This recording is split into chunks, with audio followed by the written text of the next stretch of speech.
యేసుక్రీస్తు వారు పాపులను రక్షించడానికి వచ్చాను అని బైబిల్ ఖండితంగా చెబుతుంది. అందుకనే మన హృదయంలో పాప మరణముల నియమం అనేది ఒకటి ఆదిలోనే ఉండింది. ఎప్పుడైతే మానవుడు భూమి మీద దేవుని చేత కలుగజేయబడ్డాడో, ఆ కలుగజేయబడినటువంటి జంట ఆదాము అవ్వలు అన్నమాట. ఆ ఆదాము అవ్వలు దేవునికి వ్యతిరేకంగా ఎప్పుడైతే మాట వెనక ఆజ్ఞను అతిక్రమించారో దాన్ని పాపముగా దేవుడు ఎంచాడు.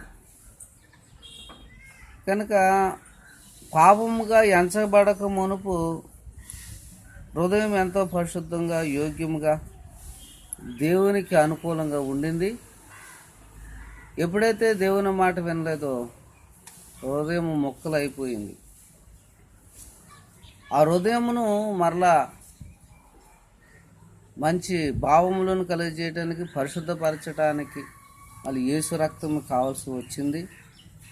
ఆ యేసు రక్తము పరిశుద్ధ రక్తము, నిష్కలమైన రక్తము గనక ఆ యేసు రక్తము ద్వారానే పాపములు కడగబడతాయి గనక,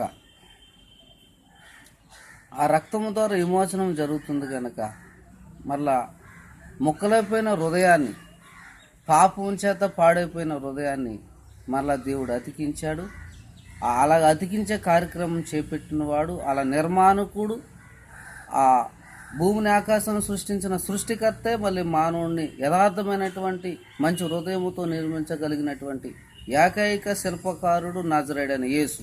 కనుక యేసుని నమ్ముకుంటేనే పాప క్షమాపణ జరుగుతుంది. లేకపోతే బైబిల్ యేసు నమ్మని వారికి శిక్ష విధిస్తున్నాను అని చెప్తున్నాడు.